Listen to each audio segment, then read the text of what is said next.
there was a survey which Minibini, Tim Pool, shared on his channel. And it talked about what groups of people in the United States aren't afraid to speak their mind on the internet. They're not afraid to speak openly what they are thinking. And apparently there's just one group of people that isn't afraid to speak their mind. And those people are the far left. Everyone else, so even moderate leftists, not just conservatives, everyone else is afraid of saying what they actually think online. This is horrible, isn't it? Like, one of the most basic human aspects, which is to communicate what you're thinking, is being taken away by authoritarians, by moral busybodies.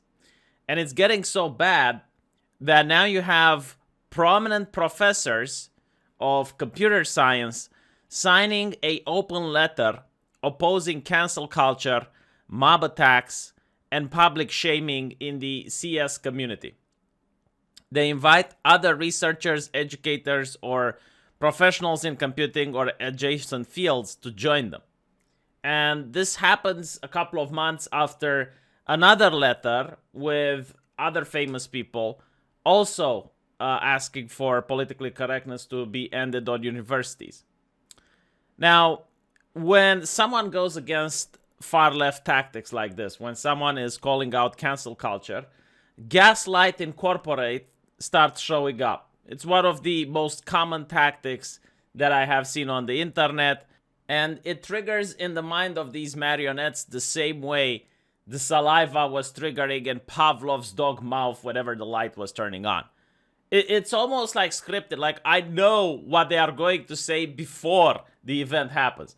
And what they're going to say is that it's all in your head. Just don't think about it. Okay, you're crazy. There is no political correctness. The second thing that they're going to say is that the only reason you want political correctness to be removed is to abuse women or minorities. And this is so bizarre because this has been debunked so many times. Saying something as retarded as this is like saying, oh, the only reason you want us to stop persecuting witches is because you want magic to take over the world.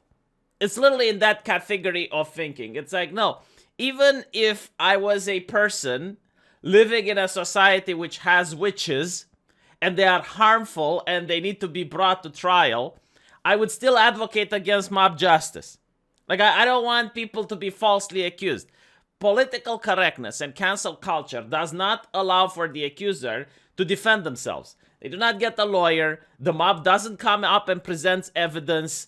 People cannot defend themselves. They cannot face their accuser. This is beyond tyrannical. If you watched This Week is Stupid, you saw that last year alone there was the case of a football player whose wife posted something offensive online. The football player wasn't even in the country, and yet he was forced to apologize on behalf of his wife. He was forced to disavow his wife. He was forced to apologize for himself and his conduct, even though he didn't do anything. And then he was fired anyway. We have blood guilt now. Like, be careful what your family does. There's another article, which I'll probably make a video of. A teenage girl that was at the time 16 was singing rap lyrics on TikTok.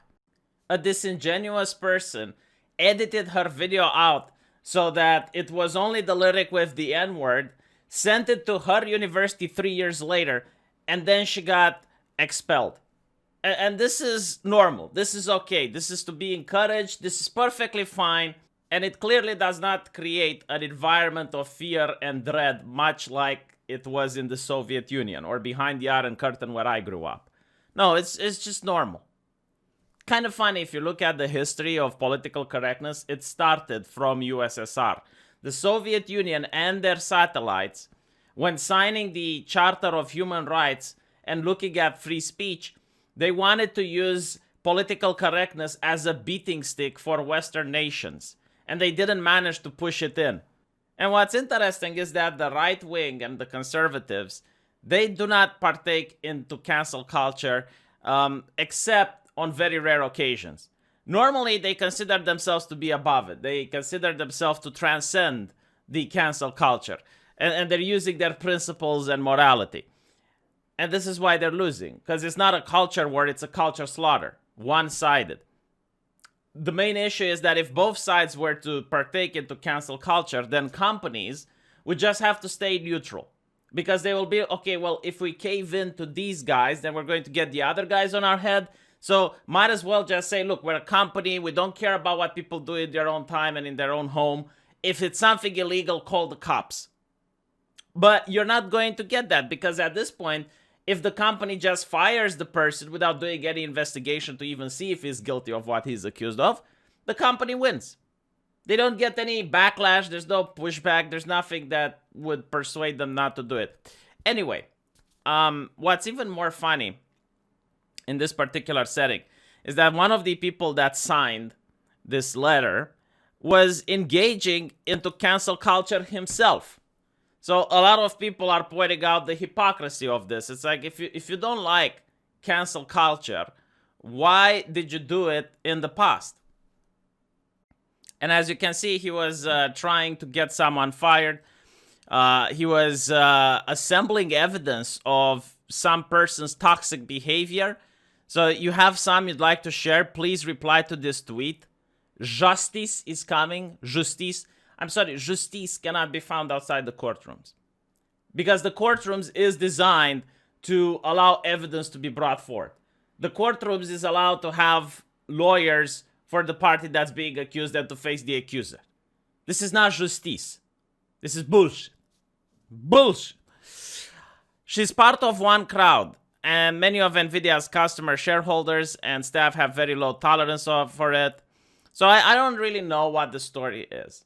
I genuinely don't understand. But the problem is that he is engaging in cancel culture and then signing a letter to be against cancel culture. Good.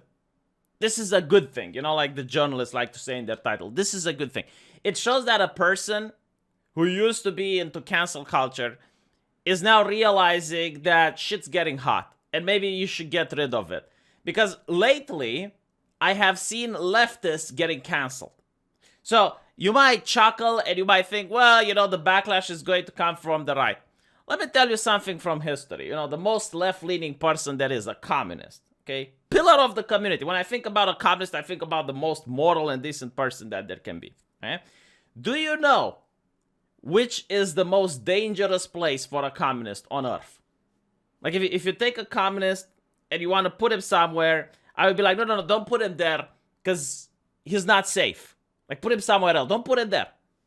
The answer to this question, the most dangerous place for a communist is among other communists. Seriously.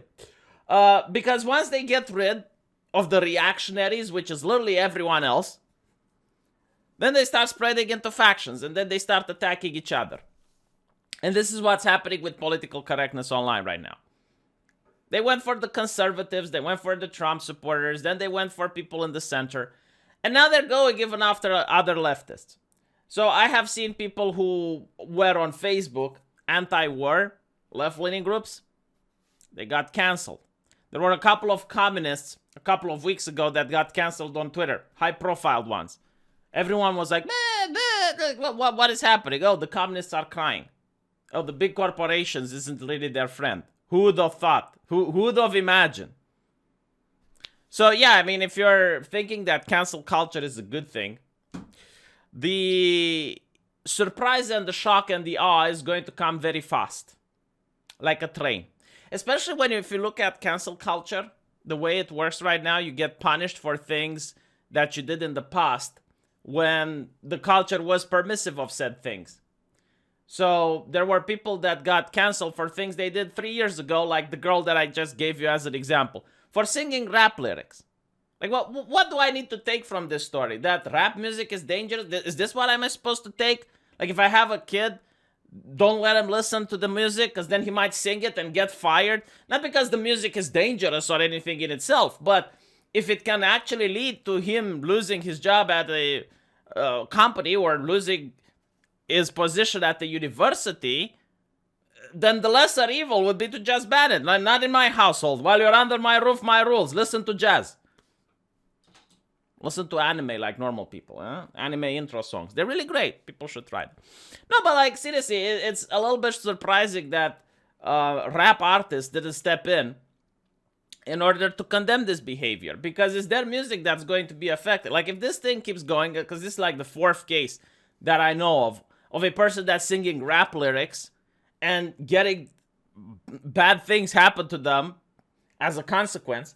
Well, if this keeps going on, like eventually people will just stop singing it. I don't think a person is racist if they like rap music. I find it a little bit weird. It's like an anime enthusiast, like someone who consumes large amounts of anime, would hate Japan. I'm not saying it can't happen, but like the moment you're talking to me about a person like that, maybe additional research into his ideology would be required. Just like give him the benefit of the doubt. But again, like this is not supposed to allow the person to defend themselves. It's just to get people to feel good that they cancel someone. Let me know what you think. I'll see you guys in the comment section, and take care.